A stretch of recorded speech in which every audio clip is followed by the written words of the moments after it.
Kembali bersama kami, Saudara. Sekjen PDI Perjuangan Hasto Kristianto menegaskan tidak ada pertemuan antara Megawati dan Jokowi usai Lebaran. Mengenai video viral yang dinarasikan ada pertemuan Megawati dengan Jokowi saat Lebaran, Hasto bilang itu tidak benar. Klarifikasi video pertemuan Megawati dan Jokowi disampaikan Hasto saat menyerahkan surat amicus curiae Megawati Soekarnoputri di gedung Mahkamah Konstitusi. Hasto menyebut pertemuan hanya terjadi dengan pihak yang memperjuangkan kepentingan bangsa. Soal retaknya hubungan Megawati dan Jokowi pasca kontestasi Pilpres, menurut Hasto, hal tersebut menyangkut prinsip. Sebagai bangsa pejuang, kita kan punya suatu prinsip. Jadi pada saat mau saya klarifikasi juga bahwa video yang beredar tentang pertemuan antara Ibu Mega dan Pak Jokowi pada saat Lebaran itu sama sekali tidak benar. Tidak ada pertemuan. Kami menjadi benteng demokrasi. Sehingga pertemuan hanya dilakukan terhadap orang-orang yang memperjuangkan kepentingan bangsa dan negara.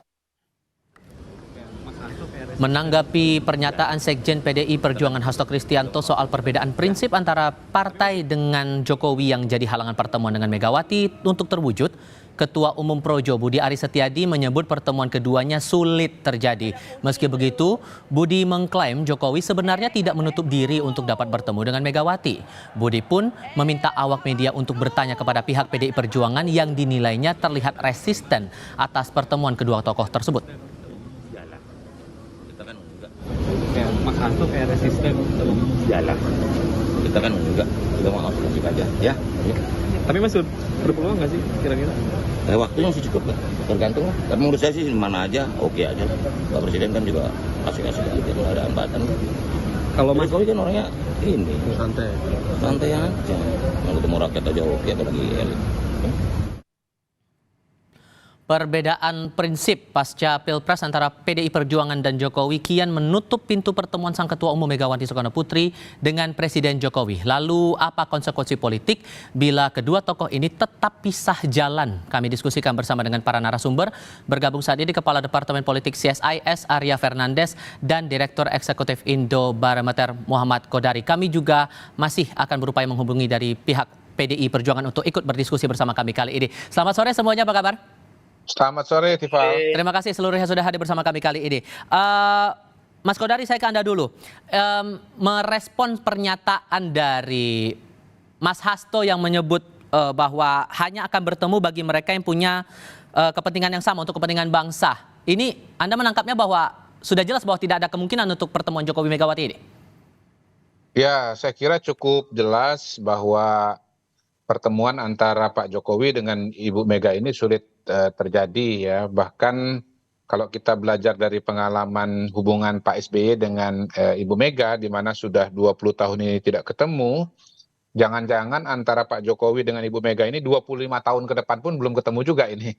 Karena perbedaan pandangan politik dan langkah-langkah politik pada tahun 2024 yang cukup dalam ya, baik mengenai siapa calon presiden, siapa calon wakil presiden, kemudian dinamika kampanye dan seterusnya. Saya kira hal-hal tersebut bisa tercermin dari sikap dan pandangan Ibu Mega, baik yang kita lihat dari pernyataan Mas Hasto sebagai garda depannya Ibu Mega, maupun menurut saya yang sangat menarik adalah tulisan di Harian Kompas pada tanggal sekian-sekian ya, yang menunjukkan secara langsung pandangan pribadi dan sikap Ibu Megawati terhadap Pilpres dan Pak Jokowi. Dan hemat saya perbedaan itu kelihatannya setidaknya di mata Bu Mega sudah sangat-sangat mendalam dan mendasar dan sangat-sangat serius, sehingga ya Bu Mega nggak mau ketemu gitu. Dan mungkin saya tambahkan di sini Mas Hasto sudah keluar juga pernyataan dengan bahwa Pak Jokowi ketemu dengan ranting PDIP dulu gitu. Dan saya kira itu adalah bentuk penolakan sekaligus juga degradasi terhadap Pak Jokowi, karena Presiden diminta ketemu dengan pengurus pada level camat gitu. Jadi saya kira itu cara Mas Hasto untuk mengatakan betapa sulitnya pertemuan antara Ketua Umum PDIP dengan Jokowi, sehingga ya diminta ketemu dengan level yang paling bawah, yaitu dengan ranting dulu.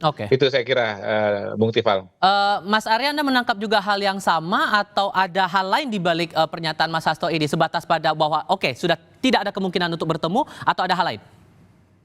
Baik, pada titik ini saya sepakat ya bahwa memang cukup sulit mempertemukan antara Ibu Mega dan Pak Jokowi. Memang sudah muncul beberapa apa tim lobby untuk mencari jalan apakah kedua tokoh ini bisa bertemu. Tapi sepertinya usaha tim lobby untuk melakukan pertemuan itu sepertinya juga susah ya.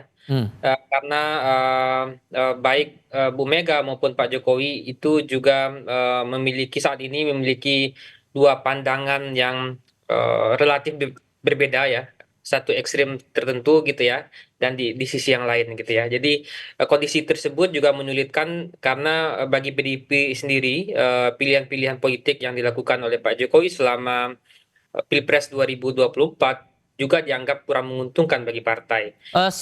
Sulitnya itu apakah hanya sampai pada putusan MK nanti atau sampai pelantikan pemerintahan yang baru atau malah akan berlaku jangka panjang? Untuk saat ini saya kira masih ada harapan sebenarnya di internal itu Kalau? bisa bertemu ya, karena di internal sendiri saat ini saya kira ada kelompok-kelompok yang menginginkan rekonsiliasi ya, baik terutama pada Pak Jokowi dan juga bergabung dengan pemerintahan Pak Prabowo. Meskipun ada juga kelompok yang kekeh untuk tidak bisa bertemu ya. Jadi saya kira peluangnya masih terbuka meskipun sangat sulit untuk bertemu gitu ya. Hmm. Jadi tidak ada tergantung pada momen kunci seperti apa kalau begitu?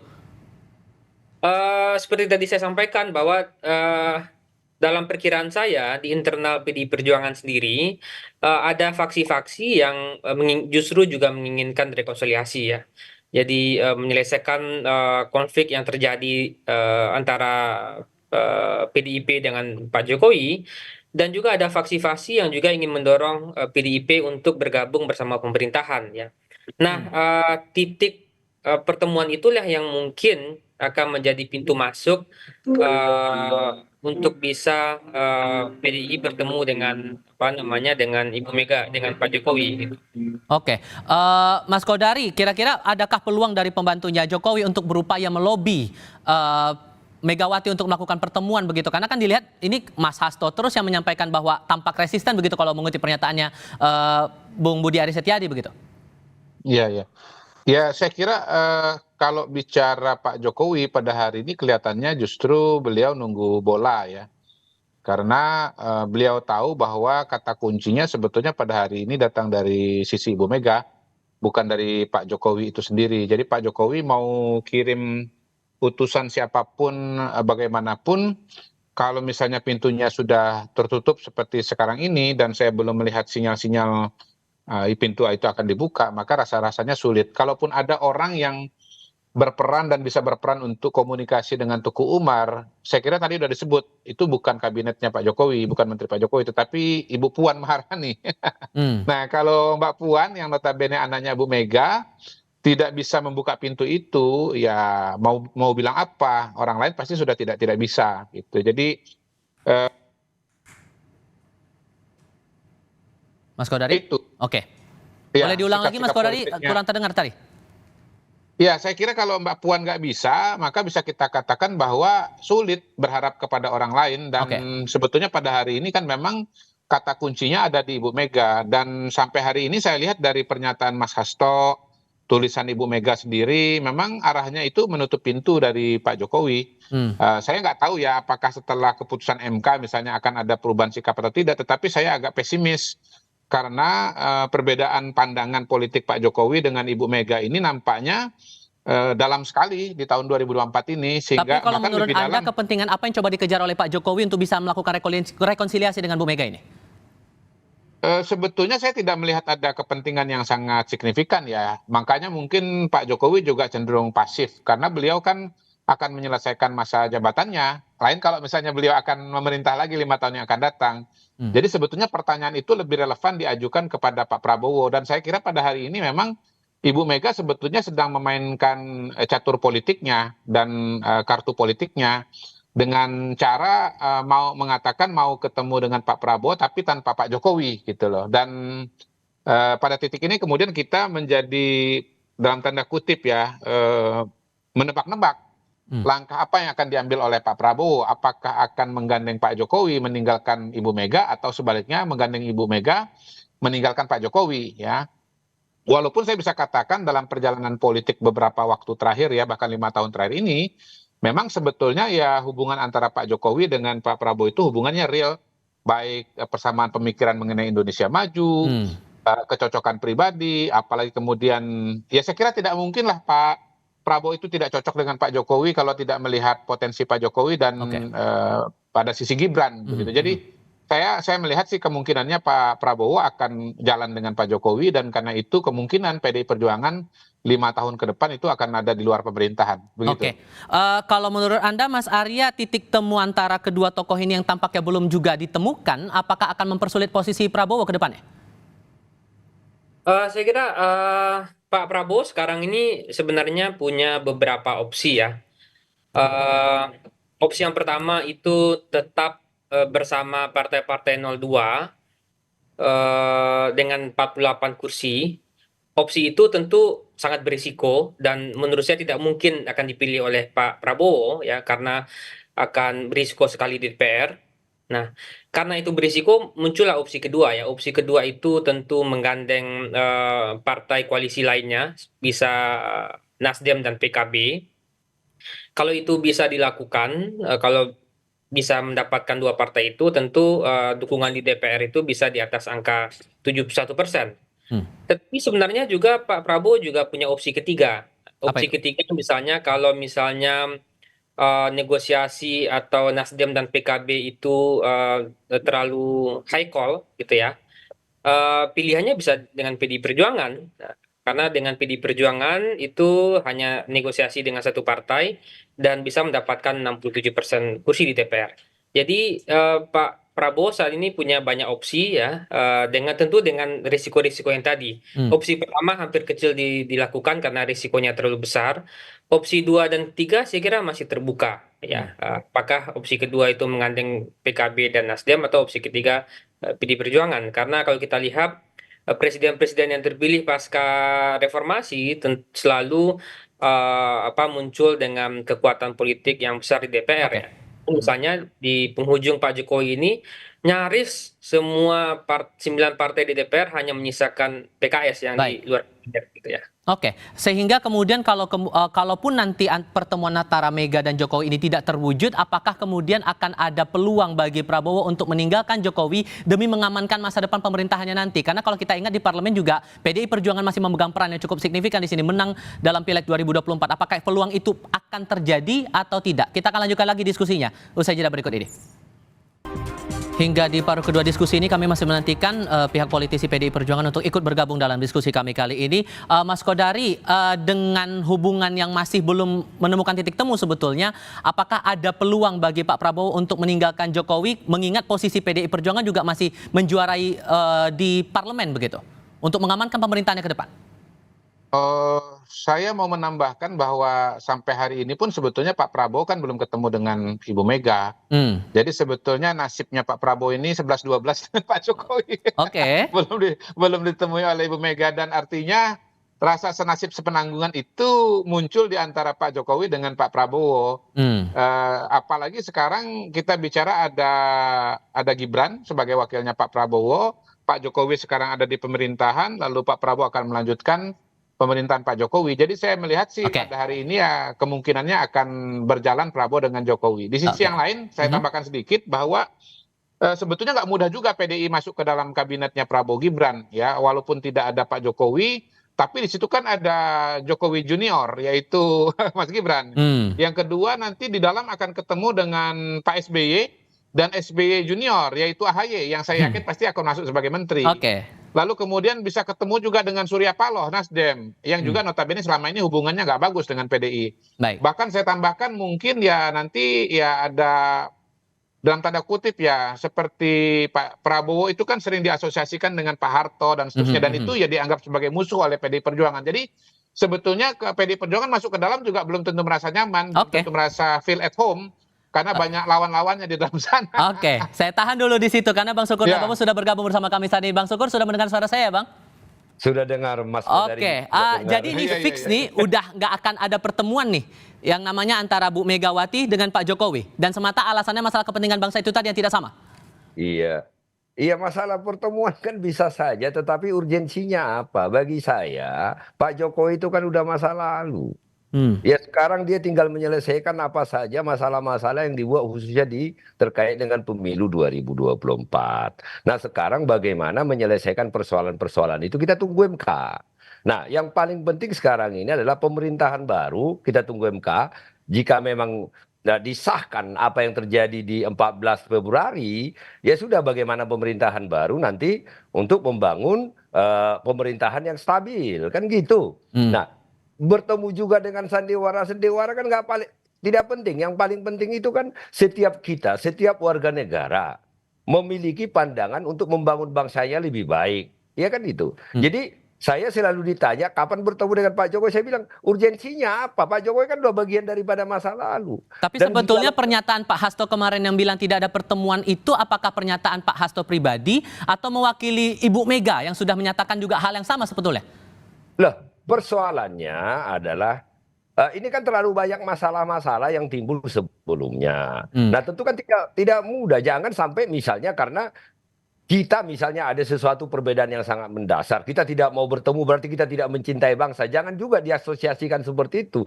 Kita juga marah kepada orang karena kita terlalu mencintai bangsa. Kan semua punya alasan masing-masing, tidak bisa.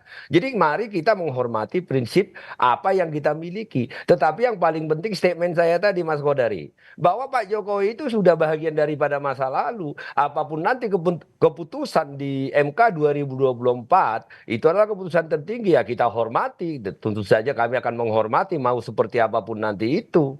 Nah, maka pemerintahan baru apapun keputusan MK itu ya bagaimana membangun pemerintahan yang stabil, kan itu sekarang ini. Tapi sampai dibilang oleh Bang Noel nih, saya yakin Hasto sebagai penghalang buat jembatan silaturahmi antar tokoh bangsa ini. Gimana tuh Bang?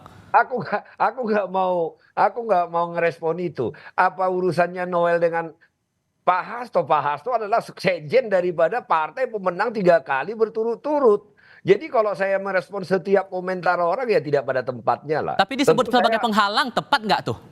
Apa? Tapi disebut sebagai Pak Hasto ini sebagai penghalang pertemuan itu, tepat nggak menurut Anda? Mas, saya sudah bilang tadi, untuk apa saya merespon kata-kata yang menurut saya tidak berfaedah, tidak ada urgensinya, tidak ada fungsinya. Tetapi kalau seorang tokoh mengatakan seperti itu, misalnya Mas Kodari ini, kalau dikatakan seperti itu, tentu dia punya alasan kenapa. Tetapi kalau setiap orang yang mengatakan seperti itu, saya harus respon ya setiap waktu nanti saya akan merespon seperti itu. Jadi menurut saya tidak ada pentingnya saya respon itu, karena tidak punya kapasitas memberikan statement seperti itu gitu loh. Tapi menurut Anda Mas Arya, adakah titik balik yang mungkin akan membuat akhirnya pertemuan ini bakal terjadi?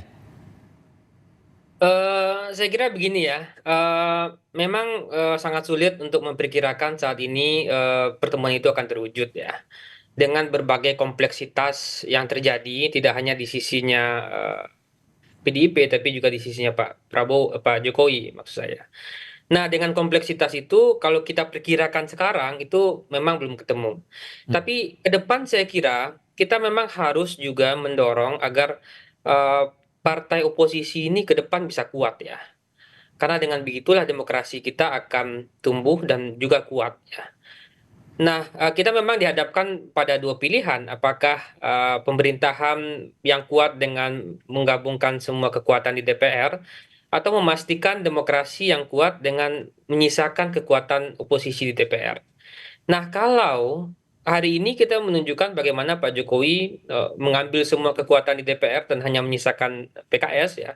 Tapi ke depan saya kira kita harus dorong juga PDIP bisa menjadi paling tidak salah satu partai oposisi di DPR ya.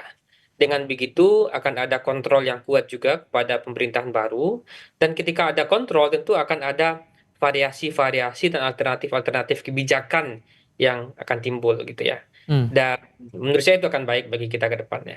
Oke, tapi kalaupun Anda katakan bahwa belum bisa diprediksi untuk posisi sekarang, tapi implikasi untuk pemerintahan Prabowo ke depan kalau kemudian hubungan antara Bu Mega dengan Pak Jokowi ini makin retak ke depannya, apakah akan sefatal yang diperkirakan atau malah tidak ada pengaruh sama sekali? Saya kira pengaruhnya kecil ya, karena setelah amandemen Undang-Undang Dasar itu Presiden punya punya posisi yang sangat kuat ya. Proses pemakzulan pada Presiden itu akan melalui jalan berliku dan hampir sulit terjadi gitu ya. Hmm. Jadi secara konstitusi posisi Presiden sangat kuat.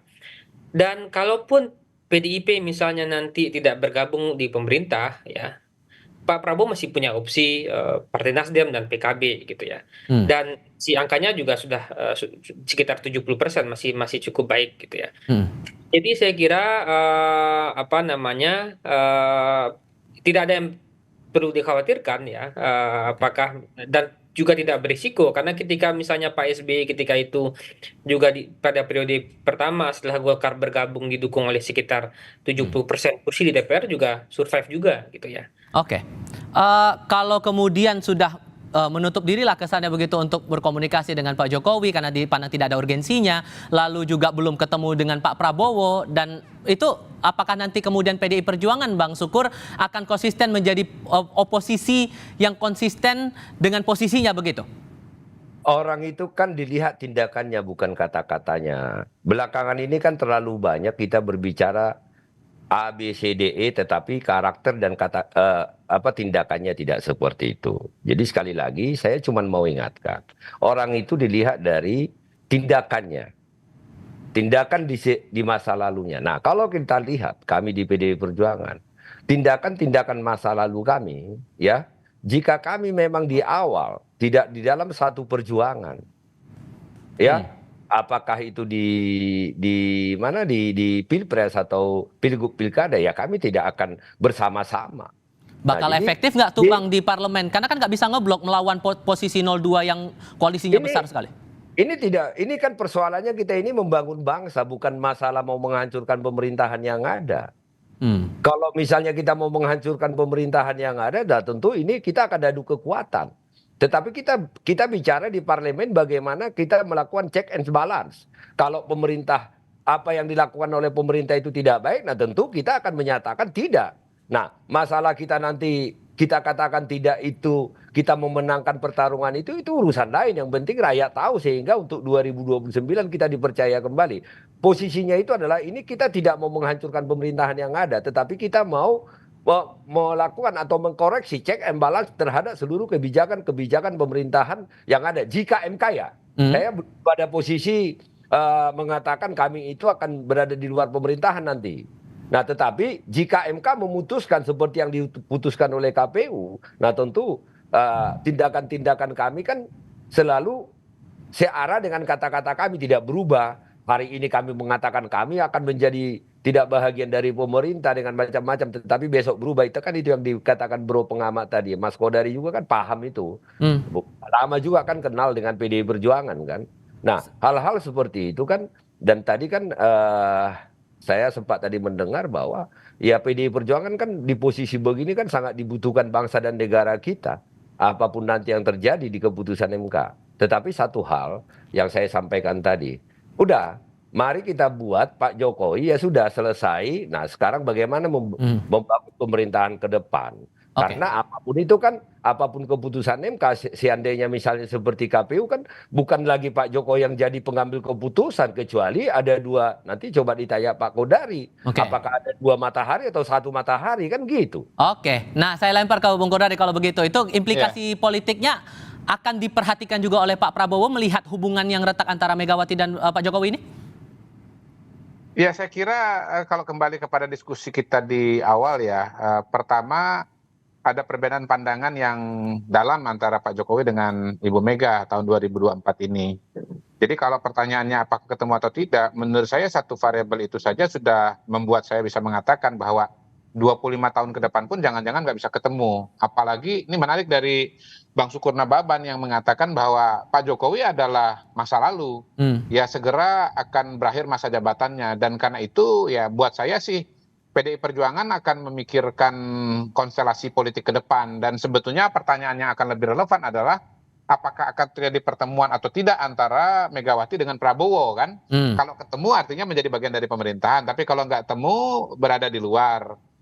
Untuk sementara ya dengan situasi kondisi sekarang ini dan pernyataan-pernyataan Bang Sukur, kalau itu dianggap sebagai representasi dari DPP dan Ibu Mega, maka kemudian ya kita bisa mengatakan kecenderungannya akan tidak gitu. Tetapi ya ini balik lagi kepada Pak Prabowo. Saya kira ini tugas sejarah bagi seorang Prabowo. Apakah kemudian akan istilahnya jalan terus dengan Pak Jokowi dengan resiko-resiko politik yang ada, misalnya berhadapan dengan PDI Perjuangan atau jalan dengan Ibu Mega dan meninggalkan Pak Jokowi. Saya kira itu nggak ada bahasa yang lebih eksplisit lah daripada itu. Oke, Mas Arya, Mas Kodari, Bang Suko, terima kasih banyak sudah hadir dalam diskusi kami kali ini. Selamat sore semuanya. Terima kasih. Terima Selamat kasih sore. semua.